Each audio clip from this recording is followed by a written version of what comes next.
does it actually look like to be mentally healthy? Because you hear about mental health, and there's different issues and problems that people have, and that kind of thing. But I've always kind of thought, how do you even work out what mentally healthy is? What's the standard that psychologists even go off, or what are we looking for?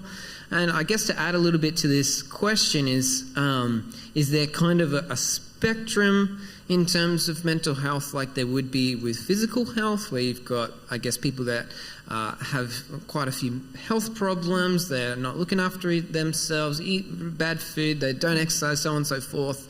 And then you've got kind of the stock standard person who's like neither like super fit on the other end, but they're just reasonably healthy. And then you've got the super fit, really just like looking at their diet all the time, really healthy person. Is there a spectrum in terms of mental health, and how do you know what mentally healthy is, I guess is my question. I really like that question. I think it's a great place to start, because we talk a lot about mental illness, but how do we recognise mental health? What are we supposed to be aiming for? And I like your term spectrum, which I want to address in just a moment, because it says that there can be a range across there. And actually, with that question, it reminds me of how I read once that people who are trained to be counterfeit money detectors, in their training, they spend quite a bit of time looking at different forms through the years that people have tried to put forward some deceptive money, counterfeit money, but they spend most of their time looking at the real thing. They become so acquainted with what it's supposed to look like, the real thing, that if they see even a small distortion, they can pick it up. So I like your question, because you're saying, yes, let's understand mental illness, but first let's go to mental health. What's it supposed to look like? And it's really interesting that quite a few people I've worked with through the years, they've actually had a counterfeit view of what mental health looked like. They thought that mental health meant the absence of ever feeling bad. I feel like that's what a lot of people think. That's just hence the question. Yes. And so for some people, they think that... actually, I was working with a guy a little while ago who said, I've come to understand that life is not a breakfast morning talk show. And I said, what do you mean by that? And he said, every time I put on the radio in the morning and I listen to those breakfast talk show people, they're always trying to outdo each other, trying to be who's the most jolly and happy and funny. And he thought, life is not like a breakfast morning show, and mental health is not like a breakfast morning show. To have good mental health does not mean the absence of ever feeling bad. So when you talk about spectrum, I brought along this really fancy prop. This is good. If you wouldn't mind holding one Sure. end. Thanks for that. Thank you. So let's imagine that where Matt is, that's a person who is characterised by mental health. Wellness is down there. And then as we move more towards the line towards me, we're getting away from wellness to poor mental health. And then this end here of the spectrum I'm holding on to would be a person who is mainly characterised by mental illness. So let's look at that. So at your end, Matt, mental health means that you can have a range of emotions. So it's not the absence of bad feelings and always feeling happy and high and fulfilled. That you can have really good mental health and still sometimes be sad, sometimes be lonely, sometimes be bored, experience stress, experience worry, experience rejection, experience guilt. That does not mean you are suffering mental illness.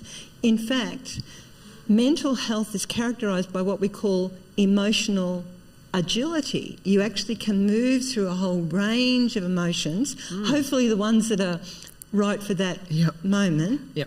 Like gears in a car. With emotional health, you move through a whole range of the gears in there. So whereas as you move further along here, and particularly at this end of emotional illness, it's like becoming stuck in a gear. So later when we're talking more about specifically anxiety and depression, it's almost like with depression, a person is stuck in a really low gear or they're stuck in park, and someone who's suffering from an anxiety disorder, it's like they're stuck in a revved up like overdrive. Whereas mental health means you experience a wide range of emotions, but you can move through them, you can name them, you can express them, and you can address them. That's one part of mental health down there.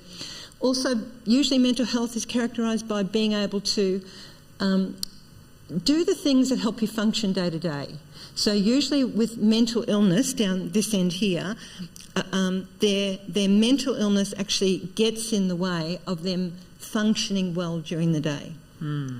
It's being able to relate, so to connect in healthy ways. That's another sign of mental wellness. And I like that word. Good mental thinking wellness. also, and as opposed to stinking, what we call stinking thinking. So mental wellness is when we're supposed to have 50 to 70,000 thoughts a day. That's how busy and noisy it is up here. With mental wellness, it doesn't mean that all of those 50 to 70,000 are spot on true. No, we can have some really weird, wacky stuff happening no matter where we are on the spectrum. But wellness, mental wellness means I more easily can recognise when, that's off, and I can generate usually a couple of scenarios. For example, if something goes wrong, rather than automatically going into catastrophe mode, I can actually say, well, it might be because of this, it might be because of that. So I can generate a few possible reasons for something. So there's, again, that mental agility, just like that emotional agility. It's a bit like catching yourself out before you even are kind of going forward. You're like, oh, hang on, like, maybe this is why it's happening, that kind of thing? Yes. And we even call that naming and taming. You can name what's going through your head or going through your heart, rather than being just overcome by and controlled by it. So that's wellness, and then as we move along the line, there's less and less degrees of some of those.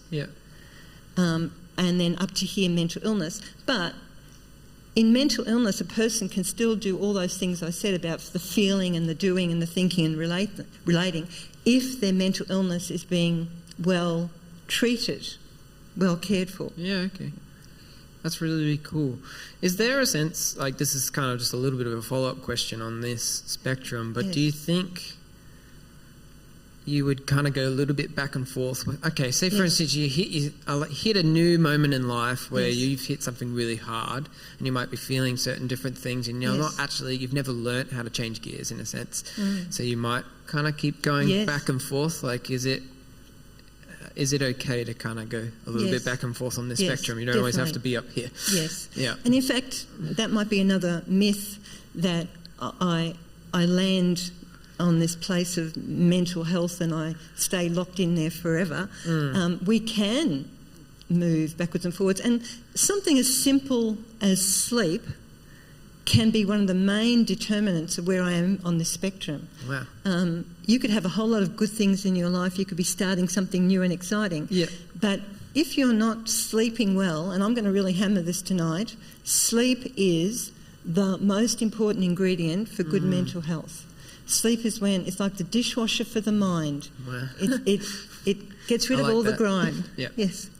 And people who actually could be up your end of mental wellness, but are hovering more in this middle zone, maybe a poorer mental health. They're not in mental illness, but they might be poorer mental health.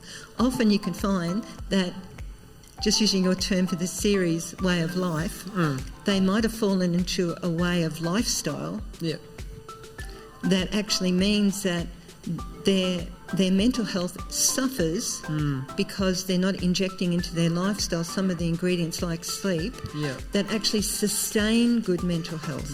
Okay.